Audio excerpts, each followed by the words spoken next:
Ok, merci, bienvenue. Nous sommes là pour continuer toujours avec la résolution des thèmes sur les codev et l'organ. Je crois que cette fois-ci, nous allons atteindre, n'est-ce pas, 30 questions depuis que nous avons commencé à travailler. Nous avons juste à travailler aujourd'hui 3 questions. Nous avons question numéro 28, 29 et puis 30. Alors, sans plus tarder, n'est-ce pas, nous passons directement à la lecture de la question numéro 28. On dit la société dans laquelle l'État détient l'intégrité des actions s'appelle, on a proposé la régie. On a proposé ici, je pense que nous sommes si les entreprises, n'est-ce pas, nous parlons, n'est-ce pas, des formes d'entreprises publiques. Alors, on a proposé la régie, on a proposé l'office, la concession, la société mixte et puis les holdings. Alors, commençons par la régie là. Je crois très bien que la régie, c'est une société, n'est-ce pas, une entreprise dans laquelle l'État se comporte comme s'il était, n'est-ce pas, dans une entreprise, comme s'il était une entreprise privée. Puis donc, l'État apporte les capitaux et il gère encore ces capitaux-là. Soit il gère l'entreprise. Là, c'est la régie. Continuons d'abord avant de répondre.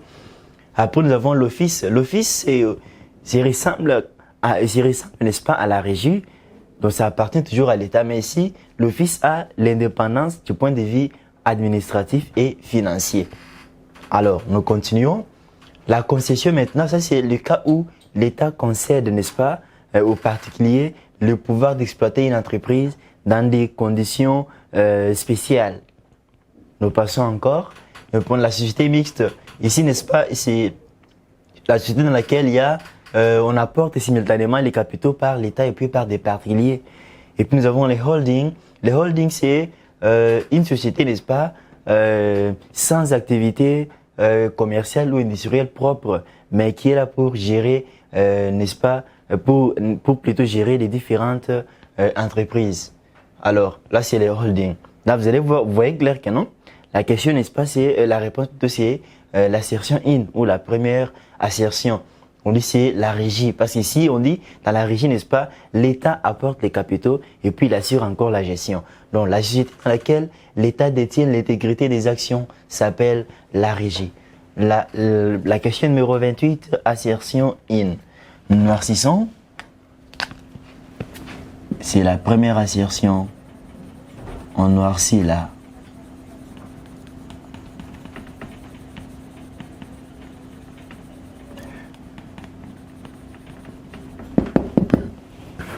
Assertion in. Noircissant ici.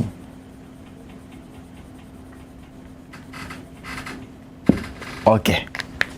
Je crois que c'est fait. Alors, entamons directement la deuxième question, ou la question numéro 29, donc, qui est la deuxième pour aujourd'hui. On dit l'entreprise Mbouma ici présente la situation suivante au premier trimestre de l'année 2010. Vente 6000 pièces au prix unitaire des 135 francs congolais, réduction accordée de 2%, charge d'exploitation 350 000 francs, l'entreprise désire atteindre un coefficient de charge d'exploitation de 0,44. Le chiffre d'affaires restant inchangé. Il faut réduire le prix des reviens de... Vous voyez, n'est-ce pas? On a proposé des assertions. Maintenant, ici, pour bien faire, il faut d'abord commencer par prélever les données. Nous prélevons d'abord les données ensemble et puis nous allons passer à la résolution. Nous allons d'abord prélever les données, voir ce qu'on cherche comme inconnu, donc l'élément qui est recherché, et puis on va énoncer des formules et puis arriver à la résolution. Alors, commençons par d'abord prélever. Nous sommes à la question numéro 28. On prélève les données. Je peux commencer à partir d'ici pour procéder juste là-bas. Alors, numéro 28, plutôt 29, plutôt pas 28, c'est la question numéro 29. Alors, on nous a donné, n'est-ce pas, les produits vendus, soit la quantité, n'est-ce pas, des pièces vendues. Donné, nous avons la quantité vendue. La quantité vendue est de 6000 pièces. 6000 pièces. On a aussi donné le prix des ventes unitaires. Le PV unitaire des 135 francs congolais.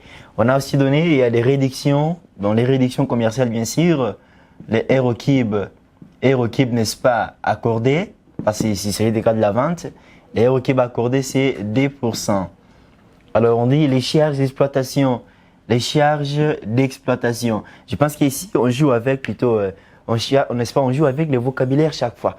Quand on parle des charges d'exploitation, cela veut dire aussi coût de revient. Donc, c'est la même chose. Donc, je peux dire les coûts de revient ou charges d'exploitation, c'est la même chose. Alors, j'ai dit les coûts de revient et des 350 000 francs. 350 000 francs. On dit, l'entreprise désire atteindre un coefficient des charges d'exploitation de 0,4. Donc, les coefficients ici, n'est-ce pas? On peut dire que c'est le coût de revient qui est exprimé en pourcentage. Je pense que la fois passée, on avait parlé du coefficient multiplicateur. Le coefficient multiplicateur, lui, c'est le prix de vente qui est aussi exprimé en pourcentage. Donc, je ne parle pas de la rentabilité. La rentabilité, c'est le résultat, n'est-ce pas, exprimé en pourcentage qui peut être comparé soit par rapport au prix de vente ou par rapport au prix des revenus, parce que à des fois, on compare aussi les résultats par rapport au prix des revenus. Là, je pense que c'est là qu'intervient la notion des pourcentages en dedans. Et lorsque les résultats sont comparés par rapport au prix de vente, là, on parle des pourcentages en dehors. Je pense que nous avons déjà parlé de ça. Alors, quand on parle des coefficients des charges d'exploitation, c'est le prix des revenus qui est exprimé aussi, ou le coût des revenus est exprimé en pourcentage. Donc, ce coefficient-là est le coefficient des charges d'exploitation et des 0,44. 0,44. N'est-ce pas? Nous continuons. Le chiffre d'affaires restant inchangé, c'est ce qu'on nous dit. Donc, à partir d'ici, l'entreprise va atteindre les coefficients, n'est-ce pas, des 0,44. Mais en maintenant quoi? Le chiffre d'affaires. Parce que le chiffre d'affaires est trouvé, n'est-ce pas, en appliquant ces éléments-là. Et là, nous avons déjà un autre coût de revient. Donc, ici, il y a des coûts de revient, si vous remarquez bien. Il y a un coût de revient, n'est-ce pas, qui va sortir à partir de ces coefficients. Et l'autre qui était déjà là de combien? Des 350 000 francs. Donc, c'est à partir de ces, n'est-ce pas, que nous allons facilement travailler et puis retrouver ce qu'on demande. On dit, il faut réduire les prix des reviens de. Donc, on veut, n'est-ce pas, savoir le coût des reviens, le prix des reviens sera réduit de combien? Parce que vous voyez, n'est-ce pas? Donc, ici, nous avons des coûts de revient en face de nous. Il y a le premier qui est déjà là des 350 000 francs. Donc, à partir aussi des coefficients, nous allons retrouver le second, le deuxième coût de revient. Et on va comparer les deux, voir, n'est-ce pas, comment est-ce que, plutôt combien on a réduit. Alors, sans plus tarder, n'est-ce pas, passons de l'inconnu. Il faut trouver ici, n'est-ce pas, la réduction du coût de revient. Ici qu'on cherche, réduction coût de revient est égal à combien? Donc, il faut réduire le coût de revient de combien? Alors, formule plus solution. Formule plus les solutions. Comme nous avons déjà prélevé les données, vous allons juste nous intéresser à ceci.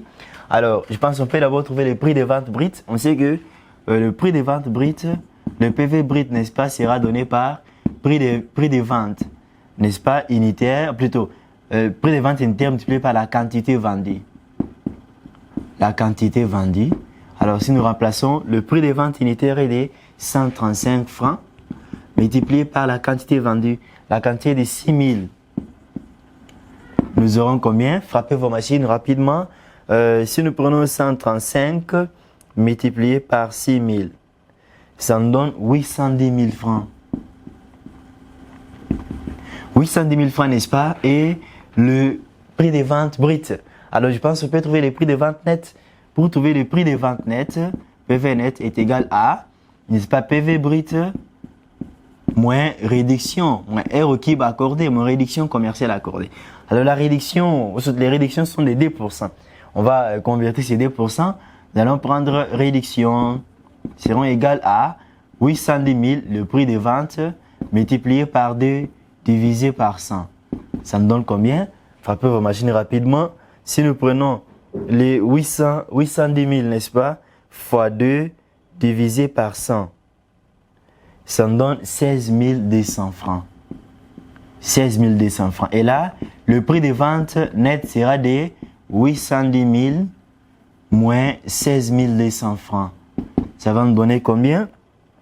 Si nous prenons 810 000 moins 16 200 francs, ça nous donne combien? 810 000 moins 16 200, ça nous donne 793 800. Ça, c'est le prix de vente net des 793 800 francs. Après avoir retrouvé ce prix de vente net, n'est-ce pas? Nous devons maintenant raisonner. On nous a dit le prix de vente restant inchangé. L'entreprise, n'est-ce pas, va atteindre un coefficient multiplicateur, un coefficient de charge d'exploitation de 0,44. Il faut d'abord ici, n'est-ce pas, ressortir d'abord la formule du coefficient de charge d'exploitation. Nous avons dit que c'est le coût des revient qui est exprimé en pourcentage. Alors, le coefficient des charges d'exploitation est donné par le prix des revient au coût des revient divisé par le PV. Et ici, il faut trouver ça en pourcentage, on fait fois 100. Donc, je vois ici, mais ce n'est pas en pourcentage, c'est en nombre décimaux. On garde ça comme ça. Alors, on peut remplacer chaque élément par sa valeur pour rester avec le prix des revient qui sera l'inconnu. Le coefficient d'exploitation est de 0,44 est égal à 0,44 est égal à prix des revient sur le prix des ventes. Le prix des ventes, c'est 793 800. Alors, je crois qu'ici, on va faire produit des moyens égal au produit des extrêmes. Alors, prix des revient, ce qui implique que nous aurons le prix des revient sera égal à, si nous prenons 0,44, n'est-ce pas, multiplié par 739 800. Ça va nous donner combien? Ça va nous donner combien? Ça va nous donner comme ça, nous donne, n'est-ce pas, 349 272. Alors, ça, c'est le prix des revient. Vous voyez, n'est-ce pas? Le prix des revient. Maintenant, nous allons comparer l'ancien prix des revient, n'est-ce pas, et le nouveau. Alors, on trouve que auparavant, le prix des revient était de combien? De 350 000 francs, si vous voyez bien. 350 000 francs. Mais, en tenant compte, n'est-ce pas, d'un coefficient initial d'exploitation de 0,44, les coûts des revient doivent être de combien? Le prix des revient doit être de combien? Doit être de 349 272. Vous voyez qu'il a diminué. Alors, on veut, n'est-ce pas, à ce que nous puissions, n'est-ce pas, trouver le pourcentage de cette diminution-là. Et ça, n'est-ce pas? Alors, c'est ce qu'on cherche ici. Alors, pour y parvenir, il faut d'abord trouver la différence entre les deux. La diminution en question, la réduction du coût des revient. La diminution est égale à, je peux traverser à partir d'ici, parce qu'il n'y a pas de la place là-bas. Diminution, on va prendre le prix des revient 1, ou le coût des revient 1, je peux mettre ça. Si je mettais prix des revient, ça revient toi-même. On prend le prix des revient 1, ça c'est le prix des revient 2. On va prendre prix des revient 1 moins prix des revient 2. Alors, si nous remplaçons, nous aurons 350 000 moins 349 272. Ça nous donne combien? Ça va nous donner combien? Si nous prenons ceci, n'est-ce pas? 350 000 moins 349 972. Ça va nous donner 728. Donc, c'est ça, n'est-ce pas?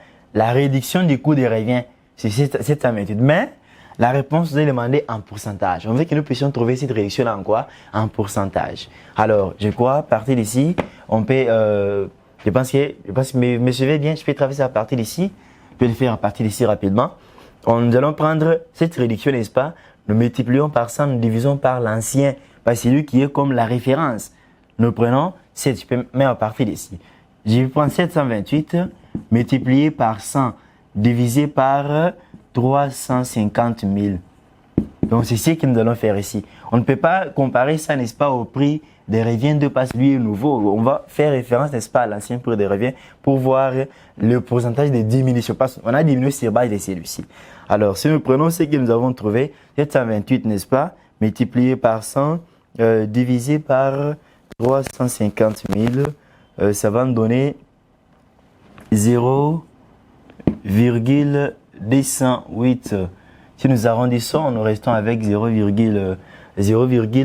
On peut prendre comme ça, sur 0,20. 0,20. Allons garder 0,2. Mais si on fait garder les zéros derrière, on peut mettre 0,20. Je crois que c'est ça la bonne réponse. Alors, si vous remarquez bien, c'est la réponse, c'est l'assertion 0,20%. C'est qu'on appelle ça. Alors, la réponse est l'assertion. La réponse est là. Donc, le pourcentage, n'est-ce pas, des réductions du coût des revient est de 0,20%. La réponse est l'assertion 2.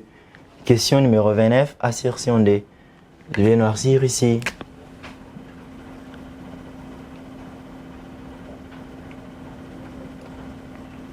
Nous terminons, n'est-ce pas, avec la question numéro 30, qui est donc la dernière pour aujourd'hui.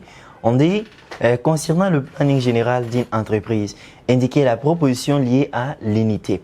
De quoi ici, n'est-ce pas, nous aimerions d'abord expliquer un petit peu sur les caractéristiques, n'est-ce pas, d'un planning général. Alors, je crois que nous sommes précisément sur plutôt les infinitifs des fayoles, les fayolismes, sur prévoir. Je crois que nous sommes sur prévoir ici. Pour que l'on puisse prévoir, n'est-ce pas, il faut faire un planning. Il faut faire le planning comme c'est bien noté. Alors, j'ai dit, j'aimerais un peu expliquer sur le planning là. Je parle du planning, nous avons eu la fois passée que c'est un programme d'action. Vous avez suivi, n'est-ce pas, une ligne de conduite prévue et préparée pour un certain temps. C'est-à-dire, le planning a des caractéristiques, parmi lesquelles nous avons, n'est-ce pas, l'unité, nous avons la continuité, nous avons la souplesse, nous avons la précision et aussi le réalisme. Alors, commençons par l'unité. On dit le planning général, n'est-ce pas, doit pouvoir coordonner les plannings partiels, n'est-ce pas, pour éviter la confusion. Ça, c'est l'unité, la première caractéristique. La deuxième, on dit le planning général, on parle plutôt de la continuité. Donc, les programmes partiels, n'est-ce pas, doivent se suivre sans interruption. Ça, c'est la continuité, c'est une caractéristique du planning général. Alors, la troisième caractéristique qu'on dit, on parle, n'est-ce pas, de la souplesse. Le planning général, n'est-ce pas, doit pouvoir, n'est-ce pas, se plier aux modifications imposées par les événements. Parce qu'on peut prévoir quelque chose, mais arriver, n'est-ce pas, pendant le déroulement, quelque chose d'autre, un événement, n'est-ce pas, inattendu arrive. Donc, on dit, le planning général doit pouvoir, n'est-ce pas, se plier aux modifications imposées par les événements. Alors, après plutôt la souplesse, il y a aussi la précision. La précision, n'est-ce pas? On dit le planning il ne doit plus plutôt permettre aucun doute sur son interprétation. Alors, après la précision, nous avons aussi la dernière, c'est le réalisme. La dernière caractéristique, le réalisme. On dit beaucoup des programmes d'action sont souvent utopiques, plutôt ils sont souvent, n'est-ce pas, utopiques bien sûr. On ne tient pas tellement compte des besoins de ce qu'on a peut-être de la formation des personnes, ainsi de suite. Alors, les programmes, la plupart des programmes ne sont pas du tout réalistes, et ce qu'on dit. Alors, c'est sur la dernière caractéristique que nous avons donc dit, le réalisme. Alors, je crois on peut facilement répondre à la question. On dit, concernant le planning général d'une entreprise, indiquer la proposition liée à l'unité. Comme nous l'avons, n'est-ce pas, expliqué ici, lorsqu'on parle, ici, on parle l'unité, c'est la caractéristique de l'unité. Lié à l'unité, on peut directement répondre, on dit l'existence des actions utopiques. Non, ça c'est pas, ça c'est le réalisme. Alors, nous avons la coordination des programmes partiels de différents services pour éviter la confusion. Nous devons d'abord passer, je crois que c'est la réponse, mais on va d'abord voir les autres. On dit, parce que ça c'est peut-être la réponse, je peux aussi reprendre ça quelque part d'autre. Là, nous aurons deux réponses, des bonnes réponses. C'est pourquoi nous préférons d'abord continuer. Le pouvoir de se plier aux modifications imposées par les événements, ça c'est la souplesse. On dit le refus des doutes si son interprétation, c'est la précision. On dit le suivi des programmes partiels sans interruption, ça c'est la continuité. Alors, je crois que la réponse c'est l'assertion 2. On dit, concernant le planning général d'une entreprise, indiquer la proposition liée à l'unité. Donc la réponse est la coordination des programmes partiels de différents services pour éviter la confusion. La réponse est assertion D. Donc numéro 30, assertion D. On a reçu ici.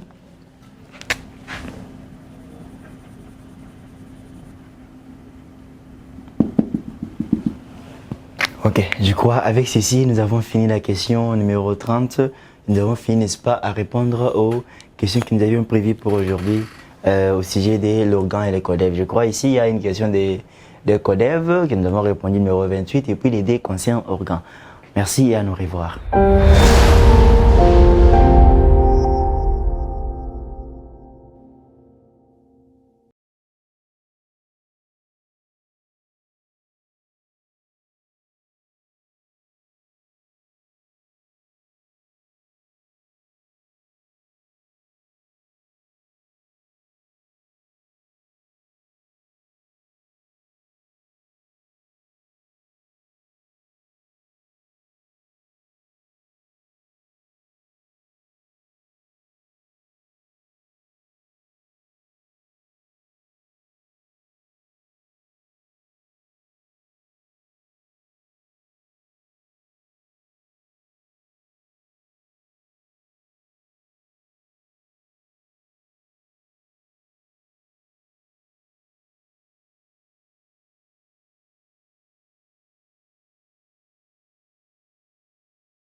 merci. Nous sommes là encore une fois de plus. Cette fois-ci, ce n'est pas avec Organ, ni Ecodev, ni comptabilité, mais nous avons préféré prendre maintenant la fiscalité et la législation sociale du travail, ou soit le droit du travail. Alors, je crois que nous avons 5 questions présentement, 3 questions concernant la fiscalité et 2 questions de la législation. Je crois que nous allons ajouter d'autres questions à la prochaine. Pour aujourd'hui, nous allons d'abord évoluer avec 5 questions. Et je pense, n'oubliez pas aussi qu'il y aura finances publiques, n'oubliez pas aussi qu'il y aura l'informatique. C'est un peu ça alors. Donc, nous notre temps. On commence par la lecture de la question, comme d'habitude. On dit identifier l'assiette de l'impôt mobilier. Donc ici, on parle de l'impôt mobilier. Je crois, lorsqu'on parle de l'assiette ici, n'est-ce pas, on voit ici l'élément sur lesquels, soit parce que n'oubliez pas que nous avons pas la fois passée de la matière imposable, l'élément sur lesquels, n'est-ce pas, porte l'impôt, l'élément sur lesquels l'impôt est frappé. Alors la quantité de la matière imposable est appelée donc l'assiette de l'impôt. Ne l'oubliez pas, nous avons parlé de ça la fois passée. Alors ici, on nous dit identifier l'assiette de l'impôt mobilier. Alors on sait que l'impôt mobilier, n'est-ce pas, frappe les capitaux mobiliers. Et quand on parle des capitaux mobiliers, n'est-ce pas, on voit les actions ainsi que les obligations. Plutôt, ne frappe pas les capitaux mobiliers, mais frappe les revenus des capitaux mobiliers. Donc, c'est là. Donc, l'impôt mobilier, n'est-ce pas, frappe les revenus des capitaux mobiliers. Donc, retenez comme ça. Il ne frappe pas les capitaux mobiliers, mais cet impôt frappe les revenus des capitaux mobiliers. Donc, soulignons là-dessus. Alors, on dit, les revenus, n'est-ce pas, donc, les capitaux mobiliers, nous voyons les actions ainsi que les obligations, d'une manière générale. Alors, les revenus des obligations, ce sont donc les intérêts. Et les revenus des actions, ce sont les dividendes. Donc, quand on parle de l'impôt mobilier, n'est-ce pas, c'est un impôt qui frappe sur les revenus des capitaux mobiliers. Entre autres, ce sont les dividendes ainsi que les intérêts. Parce que les obligations produisent les intérêts et les dividendes, plutôt, les actions produisent les dividendes. Donc, lorsqu'on parle des revenus, lorsqu'on parle, n'est-ce pas, de l'impôt mobilier, donc comprenez que c'est un impôt qui frappe sur les revenus des capitaux mobiliers, entre autres, les dividendes ainsi que les intérêts. Alors, on peut répondre directement à la question. On dit identifier l'assiette de l'impôt mobilier. Je crois que c'est la question numéro 2. On dit les dividendes et les intérêts des capitaux. Alors, je crois qu'on peut répondre ça rapidement. La question numéro 1, assertion 2. Noircissons là-bas.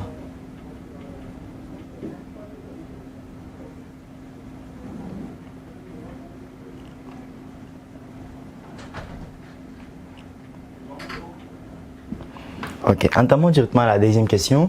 On indiquait le principe de l'impôt selon lequel ces derniers qui frappent le contribuable doivent être certains et non arbitraires. Et je crois ici on parle, n'est-ce pas, des principes de l'impôt. D'une manière générale, n'est-ce pas, nous avons 3 principes de l'impôt. Nous avons le rendement, nous avons l'égalité, on a aussi l'interventionnisme. Alors, dans le rendement, n'est-ce pas, le but du rendement est de rapporter le plus d'argent possible à l'État. Ça, c'est le rendement. Alors, dans le rendement, n'est-ce pas, il y a aussi les caractères, n'est-ce pas, qui font plutôt les caractères du principe des rendements, parmi lesquels nous avons l'universalité par exemple, on a l'invisibilité par exemple, on a la modération du taux, on a l'absence de la fraude, on a aussi la stabilité, ainsi de suite. Alors, nous pouvons commencer par d'abord analyser les assertions qu'on nous a proposées. La première, c'est l'invisibilité. L'invisibilité suppose que, n'est-ce pas, l'impôt doit être le plus rentable que le contribuable ne le remarque pas. Alors, il ne s'agit pas de ça ici. On dit, la deuxième, c'est la modération du taux. On dit, au-delà d'un certain taux, plutôt l'impôt devient confiscatoire. Ce qui pousse, n'est-ce pas, plutôt à l'exploitant, soit de réduire son activité, soit à des femmes de cacher la matière imposable, à des femmes de réduire sa matière imposable, soit de la cacher. Alors, on parle aussi de la stabilité. On dit ici, l'impôt, n'est-ce pas, doit rapporter le même revenu que nous sommes dans la période de crise ou que nous sommes, n'est-ce pas, dans une conjoncture plutôt de crise, soit dans la prospérité. L'impôt doit rapporter, n'est-ce pas, les mêmes revenus. Alors on dit aussi l'universalité. Ici, l'impôt doit être payé par tous et sur toute la matière imposable. On dit la certitude. Ici, on dit l'impôt, n'est-ce pas, doit être certain. L'impôt non est frappé le contribuable doit être certain et non arbitraire. Donc ici, on doit expliquer, plutôt on dit l'impôt doit être, n'est-ce pas, certain et non arbitraire. Alors, si on peut répondre directement à la question, on dit indiquer le principe de l'impôt selon lequel qui frappe le contribuable doit être certain et non arbitraire, donc c'est la certitude. Alors, la question numéro 2, assertion 5. 2 assertion 5. Nous répondons ici.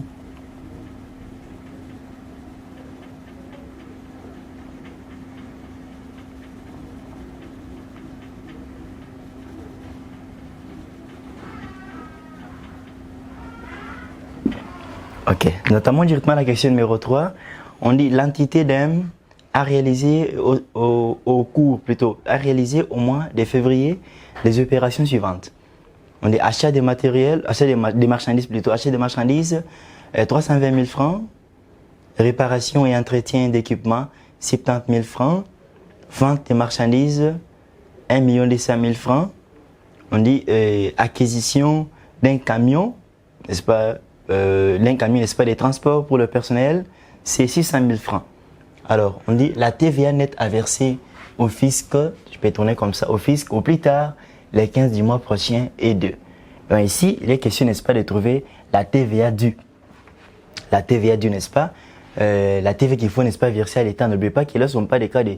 Il y a TVA due et puis il y a la TVA due, n'est-ce pas, et aussi, il y en a la TVA due, c'est lorsqu'on remarque que la TVA facturée est supérieure, n'est-ce pas, à la TVA récupérable. Alors, il y a aussi le crédit TVA. Là, c'est le contraire, c'est lorsque la TVA récupérable soit déductible et cette fois-ci supérieure à la TVA facturée. N'est-ce pas? Là, on parle du crédit TVA. Donc, TVA due et crédit. Mais dans ces cas ici, nous sommes dans les cas de la TVA due et non pas du crédit TVA. Alors, nous pouvons essayer d'analyser. Alors, commençons par prélever d'abord les données. Je crois ici, on nous a donné, on nous a donné l'achat des marchandises. C'est une opération qui doit être frappée par la TVA récupérable. Vous n'oubliez pas que la TVA, n'est-ce pas, est de 16%. Je peux commencer à travailler, je peux commencer par ici. Je peux me le faire à partir d'ici. Tu vois, il y a un peu de la plage. Je peux effacer ici. Puis je travaille au-dessus.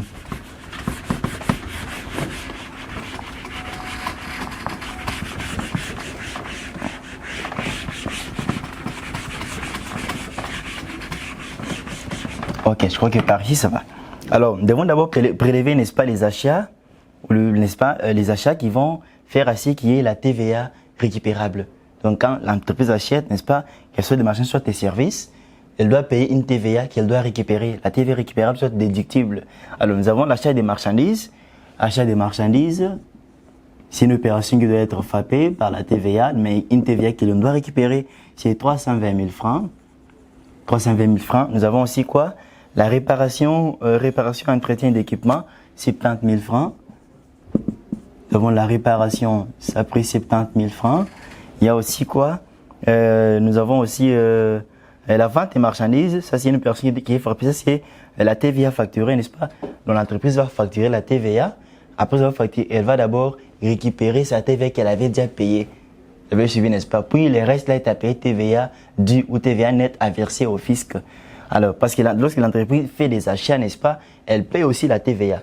Une TVA qu'elle doit faire ou qu'elle doit récupérer, elle paye d'abord la TVA d'avance et puis lorsqu'elle va facturer, lorsqu'elle va aussi vendre, elle est obligée d'abord de récupérer sa TVA qu'elle avait déjà versée au prix de l'État et elle doit verser le reste, soit le dû à l'État.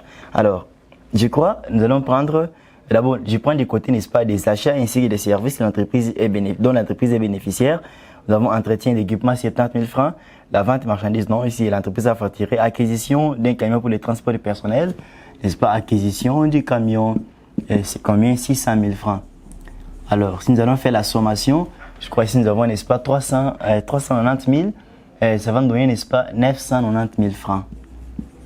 990 000 francs, les totales, n'est-ce pas, des achats ainsi que des services bénéficiés par l'entreprise. Alors, nous allons du côté maintenant de la vente.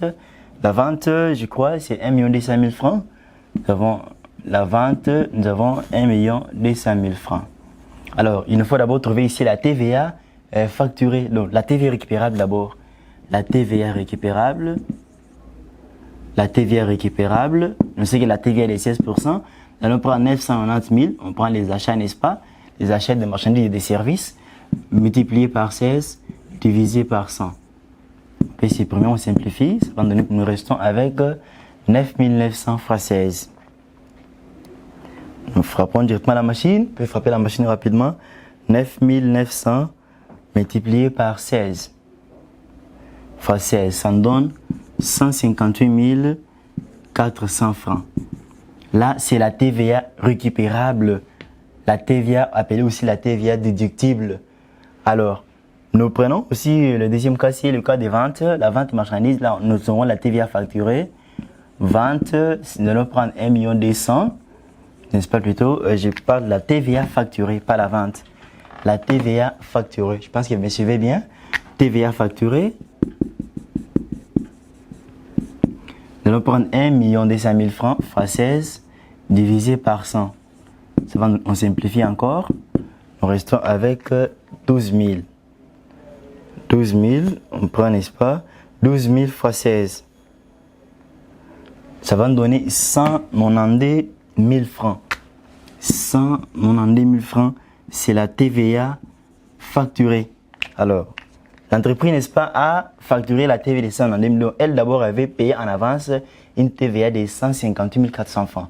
D'où elle doit, n'est-ce pas, d'abord, dans ce qu'elle a facturé ici, récupérer sa TVA qu'elle avait déjà. On appelle ça TVA récupérable. Elle doit d'abord récupérer ça. Le reste sera versé pour les comptes de l'État. Alors, ici, on peut dire la TVA nette ou la TVA due est donnée par TVA due est donnée par la TVA facturée moins TVA déductible ou soit récupérable. Alors, si nous remplaçons, nous aurons 190 000 moins 158 400. Ça va nous donner combien? Si nous prenons 190 000 moins 158 400, ça nous donne 33 600 francs. Ça, c'est la TVA nette, soit la TVA due. N'oubliez pas qu'il y a aussi ce qu'on appelle le crédit TVA. Là, c'est le cas où, n'est-ce pas, la TVA récupérable est supérieure à la TVA facturée. Et à ce moment-là, rien ne sera payé au 31 parce que c'est l'État, donc c'est l'État qui vous doit. Et comme l'État ne retourne pas l'argent, il faut qu'on a déjà payé au fisc, vous allez attendre d'autres mois pour pouvoir, un autre mois pour pouvoir, surtout le mois suivant pour pouvoir récupérer votre TVA que vous avez payé en avance. Alors, je crois ici c'est l'assertion, la réponse est l'assertion 2. On peut répondre directement. Question numéro 3, assertion 2. 3, assertion 2. Nous noircissons là.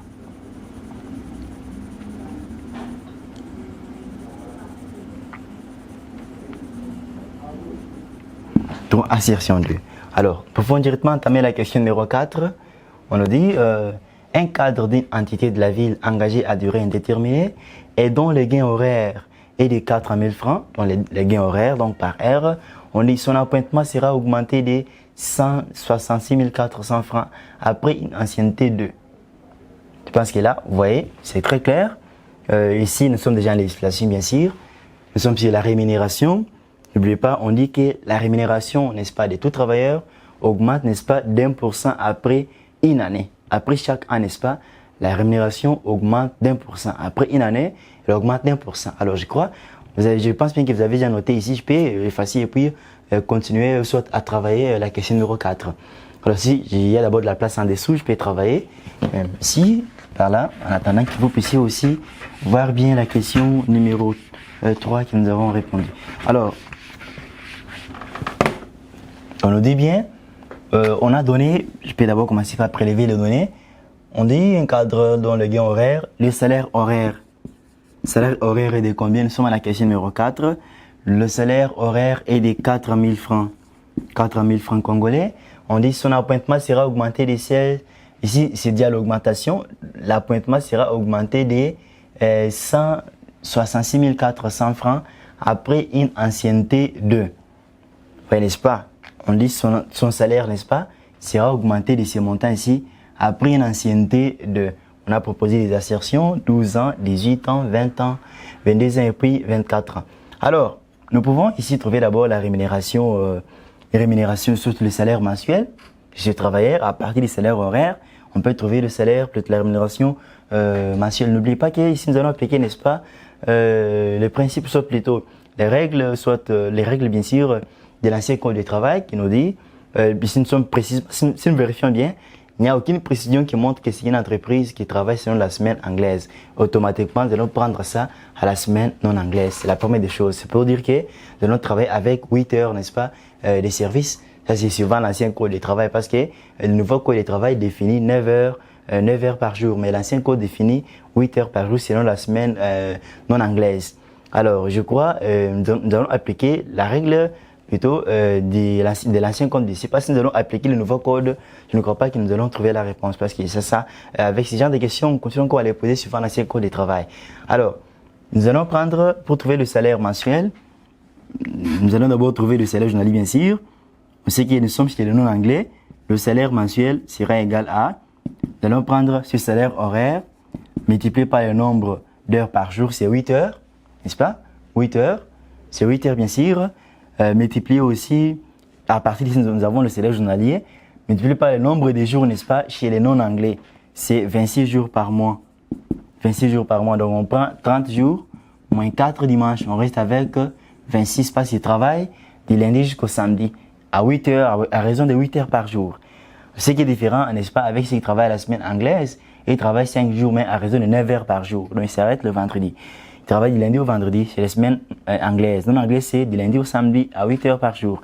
Alors, on peut directement remplacer par sa valeur. Ici, je pense que nous aurons 4000, qui est le salaire horaire, multiplié par 8, multiplié par 26. Ça va nous donner combien? Frappez votre machine rapidement et trouvons la réponse. Nous avons 4000. 4000 multiplié par 8, multiplié aussi par 26, ça nous donne 832 000. Ça, c'est son salaire mensuel. Et c'est qu'il touche, n'est-ce pas, par mois, le salaire mensuel. Alors, après avoir trouvé le salaire mensuel, on dit, sa rémunération va augmenter de 166 400 francs après une ancienneté. Alors ici, c'est déjà l'augmentation 166 400 francs après une ancienneté. Donc ici, vous comprenez que ça, c'est l'augmentation déjà de sa rémunération.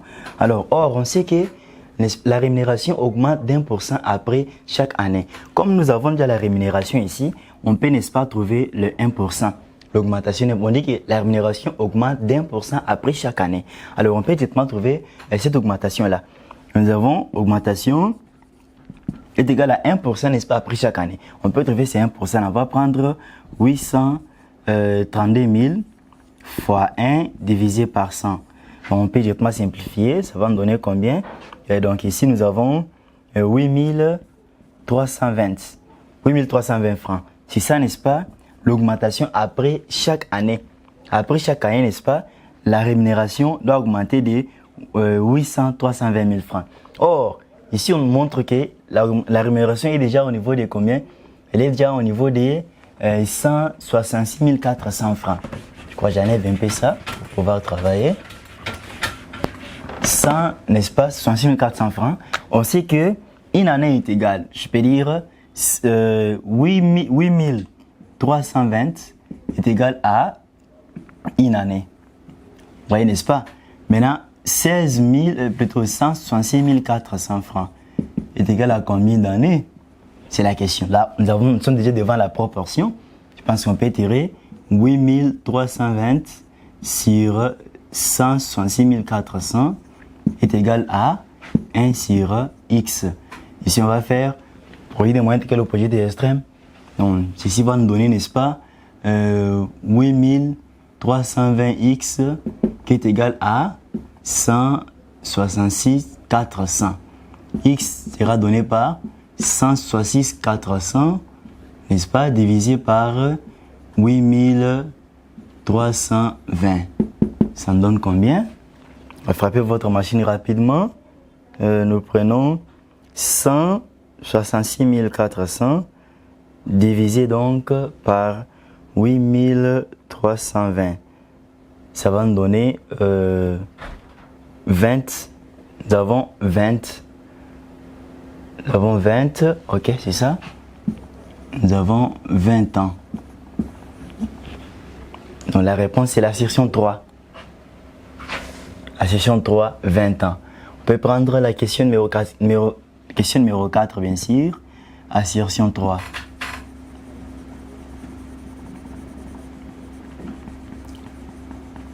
Noircissons là. Ok, je crois que sans plus tarder, nous passons directement à la question numéro 5, qui est donc la dernière. Parce qu'on peut effacer ici. J'enlève ça.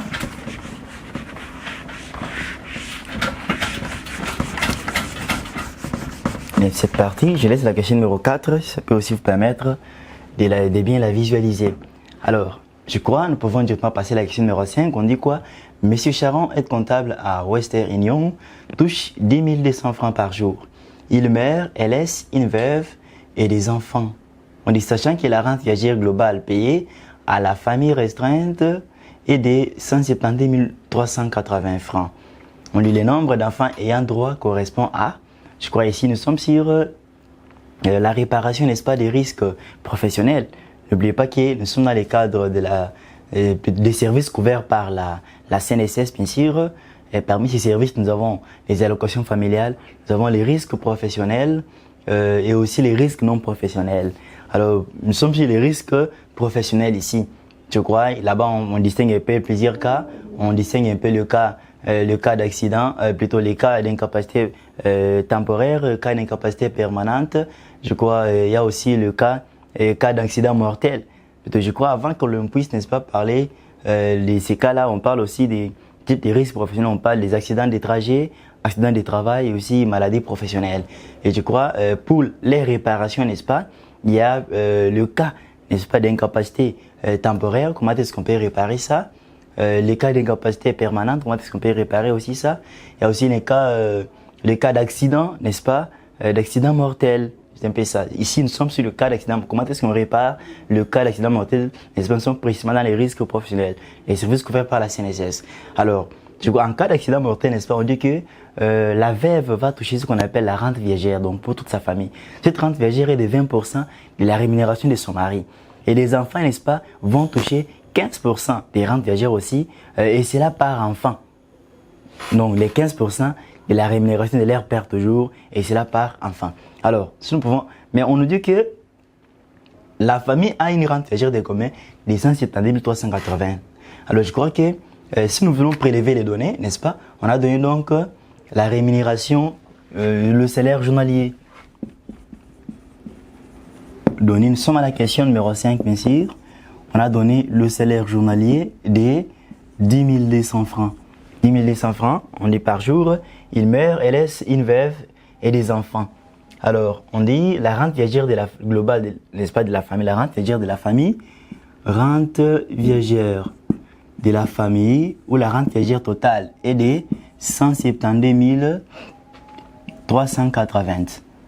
Alors, je crois, l'inconnu, ce qu'on recherche, c'est le nombre d'enfants. Le nombre d'enfants. C'est très simple. Alors, je crois pour que l'on puisse parvenir à trouver cette rente viagère totale, on a fait donc la rente viagère. Nous sommes sur formule plus solution, bien sûr. Formule et solution. Alors, pour trouver la rente viagère totale, on a pris rente viagère totale, n'est-ce pas? On a pris donc la rente viagère de la veuve plus la rente viagère des enfants. Ça nous donne, n'est-ce pas, la rente viagère totale. Donc, c'est à partir d'ici que nous n'est-ce pas raisonner pour parvenir à trouver la bonne réponse. Alors, avant d'y arriver, commencez par trouver le salaire mensuel. Alors, comme nous avons le salaire journalier, nous voyons bien clair que non, il n'y a aucune précision qui montre que c'est une entreprise qui travaille selon la semaine anglaise. Donc, automatiquement, c'est l'entreprise travaillant à la semaine non anglaise. Alors, nous prenons le mois à 26 jours. Le salaire mensuel sera de 10 200, n'est-ce pas, que le salaire journalier multiplié par 26. Ça nous donne combien? 10 200 fois 26, il y en a rapidement. 10 200 fois 26, ça nous donne, n'est-ce pas, 265 200 francs. Ok, nous avons 265 200 francs. Ça, c'est le salaire mensuel. Le salaire mensuel est là. Après l'avoir trouvé, on sait que la rente viagère d'abord de la femme représente combien? Représente 20%. On sait, rente viagère de la femme, la rente viagère de la veuve, bien sûr. Rente viagère de la veuve est égale à 20% de cette rémunération. Alors, je pense qu'on peut facilement faire l'effort pour aller retrouver cette rente viagère-là. On sait que rente viagère est égale à salaire mensuel multiplié par 20 divisé par 100. Alors, comme nous avons déjà le salaire mensuel, on peut facilement remplacer, trouver la rente viagère. Alors, nous aurons 265 200 multiplié par 20 divisé par 100. On peut simplifier. Nous allons rester avec 2000, n'est-ce pas? Nous restons 2600 2652 multiplié par 20. Ça va nous donner 53 040 francs. Donc ça c'est la rente viagère de la veuve. Alors si nous remplaçons là-bas, je crois que nous aurons la rente viagère des enfants. Comme nous avons la rente viagère totale ou la rente viagère de la famille, on peut remplacer, n'est-ce pas, chaque élément par sa valeur et puis nous restons avec une seule inconnue qui est donc la rente viagère des enfants. Alors s'il faut d'abord tirer ça, on peut dire la rente viagère de la veuve plus la rente viagère des enfants, ça nous donne la rente viagère totale. Là, on a appliqué la permutation. Je l'ai MVP ça pour pouvoir répondre facilement. On a appliqué la permutation. Et donc, s'il faut maintenant trouver la rente viagère des enfants, la rente viagère des enfants est égale à rente viagère totale moins rente viagère de la veuve. Alors, si nous allons appliquer la formule, puis nous allons remplacer chaque élément par sa valeur, la rente viagère totale est de 172 380 moins la rente viagère de la veuve qui est de 53 040. 53 040, ça va nous donner combien? Frappez votre machine rapidement et puis nous trouvons la réponse. Alors, nous allons prendre 172 000, n'est-ce pas? 172 380. 172 380 moins 53 040. Ça me donne donc 119 340 francs. Ça, c'est la rente viagère des enfants. Alors, on sait que cette rente viagère des enfants représente, n'est-ce pas, 15%. On dit que ça représente les 15%. Donc, rente viagère des enfants est égale à la rémunération, le salaire mensuel, 15%, n'est-ce pas? Rémunération ici multipliée par 15 divisé par 100. Je crois, comme nous avons la rémunération, nous avons la rente viagère, n'est-ce pas, de ces enfants. Je pense que vous comprenez bien. Nous avons la rémunération, on a la rente viagère, mais ici, c'est la rente viagère par enfant. Si vous voyez bien, rente viagère par enfant. La rente viagère par enfant. Mais or, ce que nous avons ici, c'est la rente viagère totale. Alors, d'où, pour trouver la rente viagère par enfant, on prend cette rente viagère, n'est-ce pas? Plutôt, pour trouver la rente viagère globale de tous les enfants, bien sûr, on prend la rente viagère, n'est-ce pas, par enfant, multipliée par le nombre d'enfants.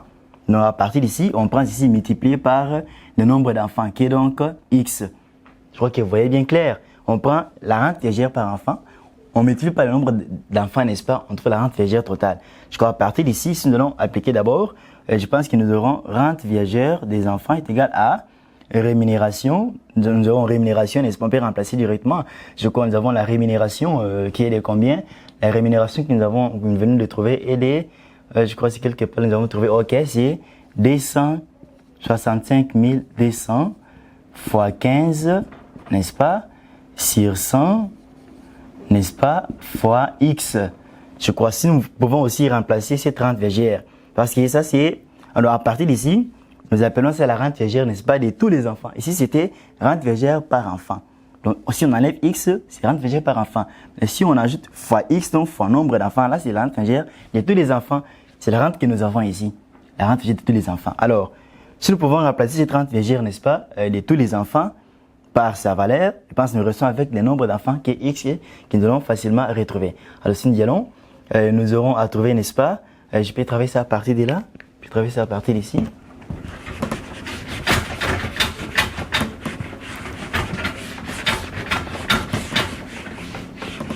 Ok, nous y allons rapidement.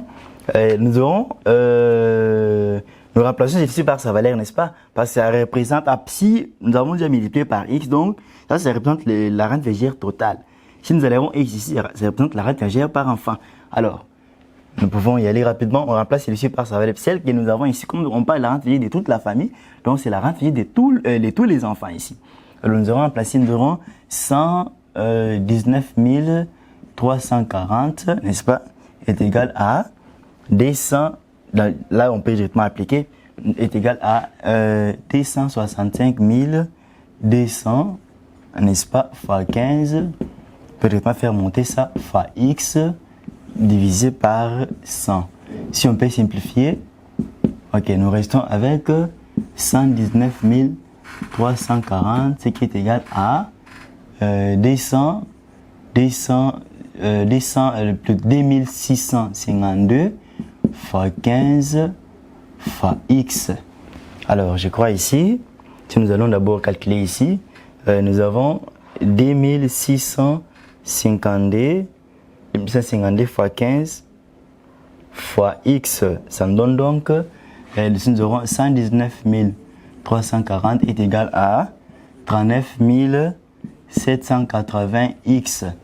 Si nous allons faire la permutation, donc c'est 39 780 x est égal à 119 340. X est donné par 119 340 divisé par 39 780. Alors, nous pouvons frapper la machine. 119 340 divisé par 39 780. Ça me donne donc 3. Donc, ici, donc le nombre d'enfants, n'est-ce pas, d'enfants, c'est 3 enfants. 3 enfants. Alors, la réponse c'est l'assertion in. Numéro 5, assertion 1. Assertion in plutôt. Numéro 5, assertion in. Je crois avec ceci, nous avons donc fini, n'est-ce pas, à répondre aux 5 questions que nous avions proposées concernant la fiscalité et la législation. Portez-vous bien, à la prochaine occasion, nous aurons, n'est-ce pas, à ajouter encore d'autres questions plus complexes aussi, n'est-ce pas, pour votre bien. Je crois, n'oubliez pas, on va aussi ajouter des cours comme informatique, finances publiques, correspondance commerciale française et anglaise, et ainsi que d'autres cours. Merci.